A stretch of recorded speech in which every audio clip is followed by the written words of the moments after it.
جس کے اندر تمہارے بھتیجے اکبر کھوکر کی لاش بند تھی۔ قاتل اتنا چالاک اور عیار ہے کہ وہ اپنے کالے کرتوت کو عزیز آباد اور فتح پور سے ایک ساتھ جوڑنے کی کوشش کر رہا ہے۔ مجھے اس کیس کے ہر زاویے کو گہری نظر سے دیکھنا ہے صدیق، اسی لیے تو میں تم لوگوں سے کہہ رہا ہوں۔ میں لمحے بھر کو رکا اور پھر پوچھا، وہ تمہارا غصے کا تیز بیٹا کہاں ہے؟ قادر رفیق کے گھر گیا ہوا ہے، اس نے بتایا۔ اکبر کی تدفین کل رات ہی میں کر دی گئی تھی، لیکن رات کے پچھلے پہر اچانک بارش شروع ہو گئی، جس کی وجہ سے قبر کی مٹی اپنی جگہ پر نہیں رہی۔ میں نے ہی قادر کو ادھر بھیجا ہے تاکہ وہ اصغر اور رفیق کی مدد کرے۔ ٹھیک ہے، میں نے اس بات میں گردن ہلاتے ہوئے کہا، اگر تم میں سے کسی کو بھی اکبر کے قتل کے حوالے سے کوئی اہم بات پتہ چلے تو فوراً مجھے بتاؤ گے۔ جی ضرور، کیوں نہیں، صدیق نے گہری سنجیدگی سے کہا۔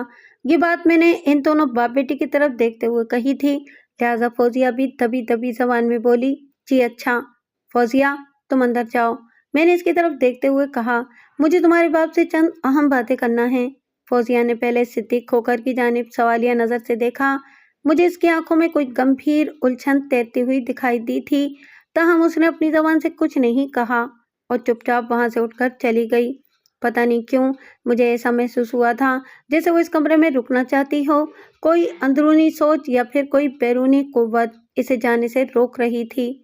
تمہارے چھوٹے بھائی رفیق کھوکر اور اس کے گھر والوں پر اس وقت ایک قیامت گزر رہی ہے۔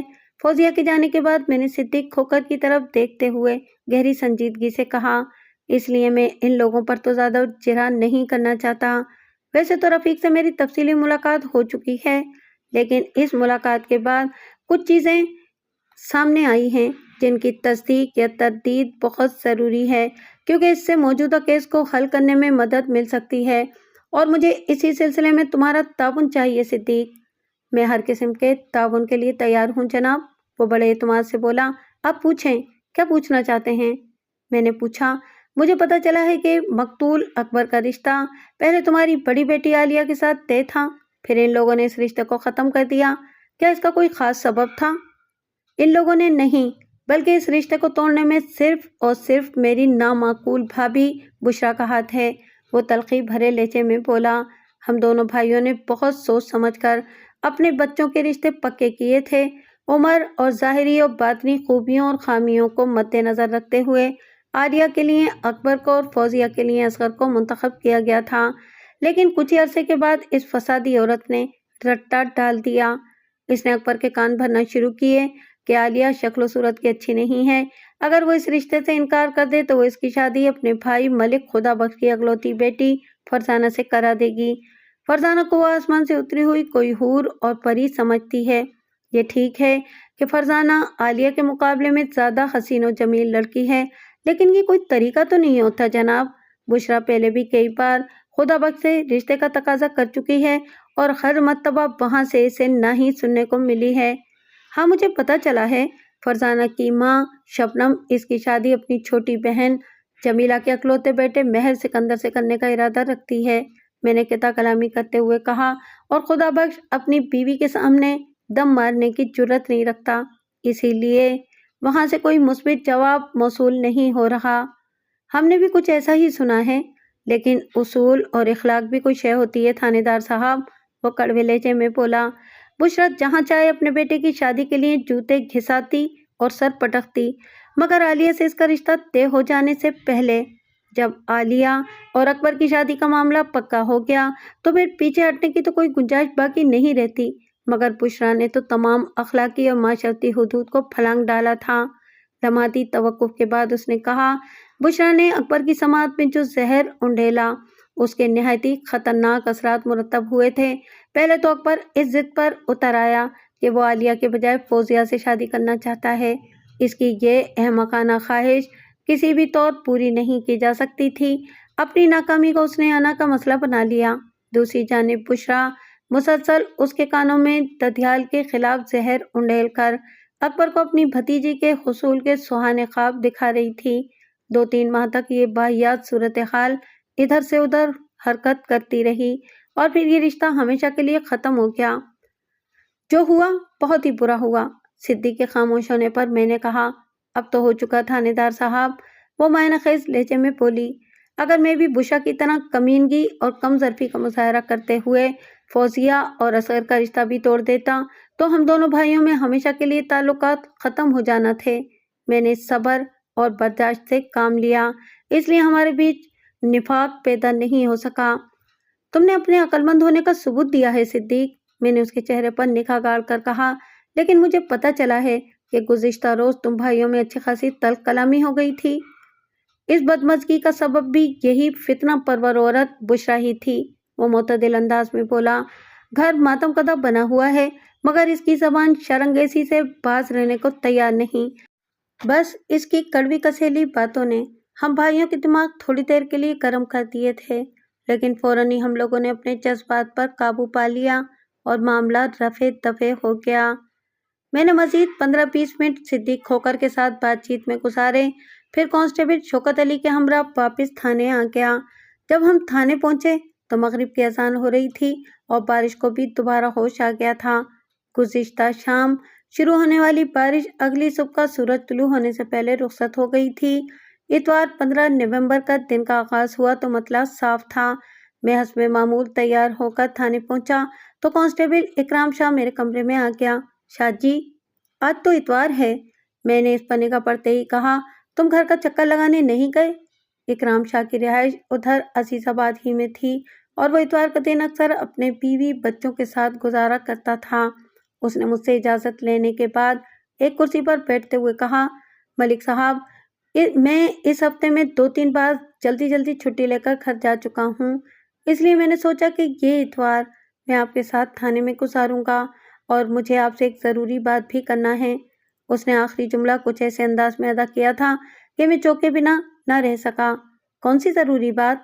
میں نے اس کی آنکھوں میں دیکھتے ہوئے پوچھا، کیا اس بات کا تعلق موجودہ کیس سے ہے؟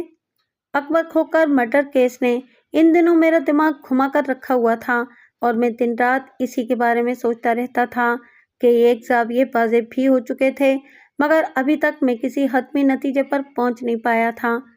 جی ملک صاحب، وہ اس بات میں گردن ہلاتے ہوئے بولا، میں نے ایک ایسا بندہ ڈھونڈ نکالا ہے جس نے وقوع سے چند روز پہلے مقتول اور صدیق کھوکر کی چھوٹی بیٹی فوزیہ کو اسی ٹہلی کے درخت کے نیچے جھگڑا کرتے دیکھا تھا جہاں سے شوکت علی کو سب چوڑیوں کے ٹکڑے ملے تھے۔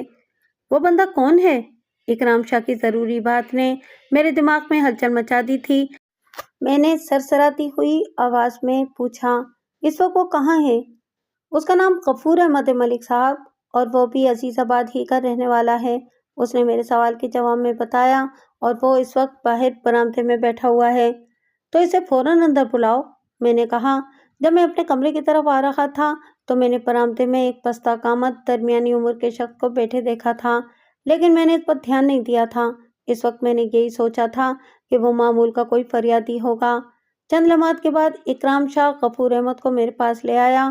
غفور پیشے کے اعتبار سے کمہار تھا اور مٹی کی تلاش میں اس کا اکثر دریا کی جانب جانا ہوتا رہتا تھا۔ اکرام شاہ نے مجھے جو کچھ بتایا ہے، اگر اس میں ایک بھی بات غلط ثابت ہوئی تو میں تمہارا بہت برا حشر کروں گا۔ غفور، میں اس کے چہرے پر نگاہ گاڑ کر سپاٹ آواز میں بولا، کیونکہ یہ معاملہ نہایت ہی حساس اور خاص نوعیت کا ہے۔ میں جھوٹ کیوں بولوں گا سرکار؟ وہ لجاجت آمیز لہجے میں بولا، میں نے جو دیکھا وہی شاہ جی کو بتایا ہے۔ مجھے بھی بتاؤ، میں نے اس کی آنکھوں میں جھانکتے ہوئے کہا، سب کچھ سچ اور 100% کھرا۔ میں حسب ضرورت مٹی لینے دریا کی طرف جا رہا تھا تو میں نے رفیق کھوکر کے بڑے بیٹے اور صدیق کھوکر کی چھوٹی بیٹی فوزیہ کو آپس میں جھگڑا کرتے دیکھا تھا۔ اکبر نے فوزیہ کی کلائی تھام رکھی تھی اور فوزیہ اپنا ہاتھ چھڑانے کی کوشش کر رہی تھی۔ میں نے ان کے معاملات میں مداخلت کرنا مناسب نہ سمجھا اور آگے بڑھ گیا، لیکن جب میں واپس آیا تو وہ دونوں مجھے کہیں نظر نہ آئے۔ میں انہیں ذہن سے نکال کر اپنے گھر آ گیا تھا۔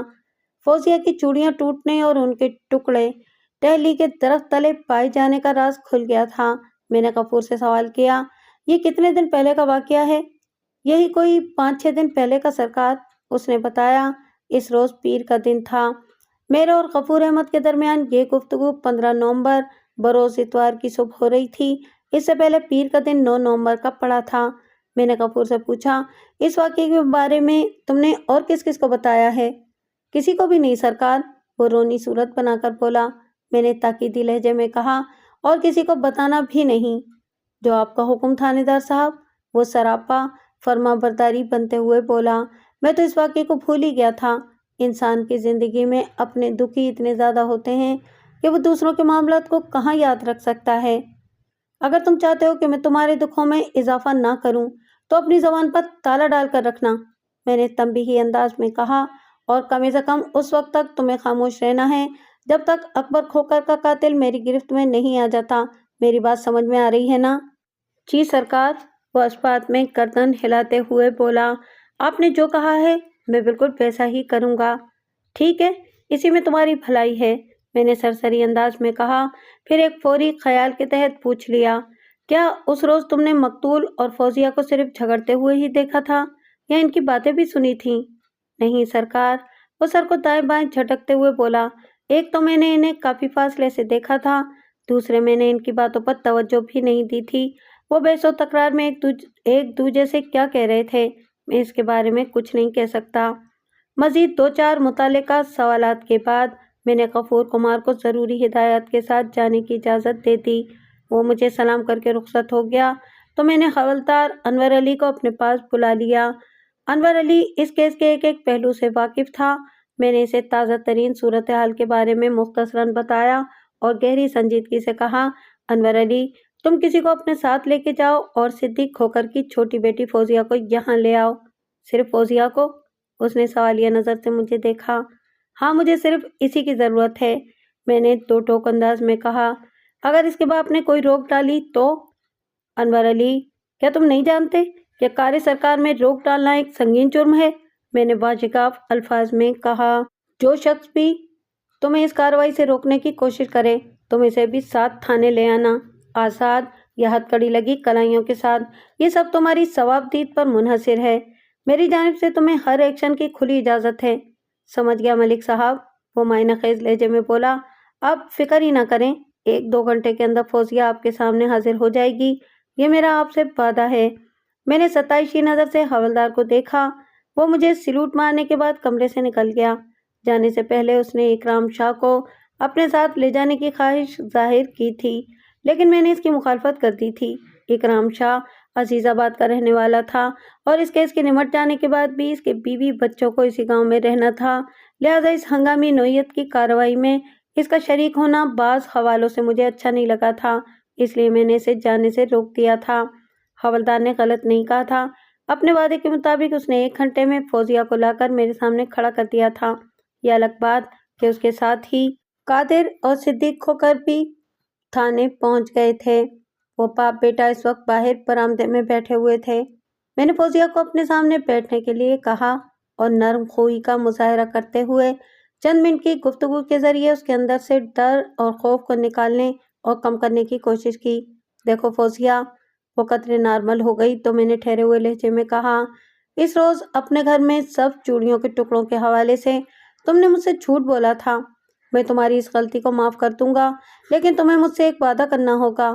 میں نے گہری نظر سے اسے گھورا تو وہ اضطراری انداز میں کمزور سے لہجے میں بولی، کیسا وعدہ تھانے دار صاحب؟ یہ وعدہ کہ میں نے اس کے چہرے پر نمودار ہونے والے تاثرات کا جائزہ لیتے ہوئے کہا، اب میں تم سے جو بھی سوال کروں اس کا تم نے 16 آنے درست جواب دینا ہے۔ میری بات سمجھ رہی ہو نا؟ وہ سر کو اسباتی جنبش دیتے ہوئے دھیرے سے بولی، جی۔ اب غلطی کی گنجائش باقی نہیں رہی فوزیہ، میں نے گمبھیر انداز میں اپنی بات کو آگے بڑھاتے ہوئے کہا، تم نے اگر دوبارہ مجھے چکر دینے کی کوشش کی تو میں بھول جاؤں گا کہ تم ایک نارمل لڑکی ہو، پھر تم مجھ سے کسی روح رعایت کی توقع نہ رکھنا۔ میں اس جھمیلے سے تنگ آ گئی ہوں تھانے دار صاحب، وہ پھٹ پڑی، آپ مجھ سے پوچھیں میں آپ کو سب کچھ سچ سچ بتا دوں گی۔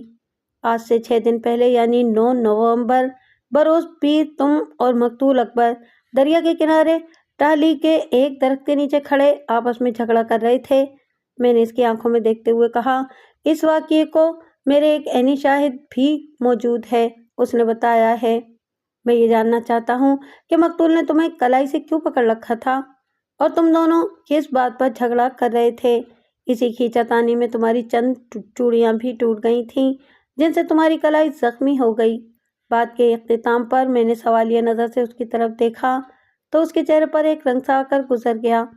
چند لمحات کے تذبذب کے بعد اس نے ہمت پکڑی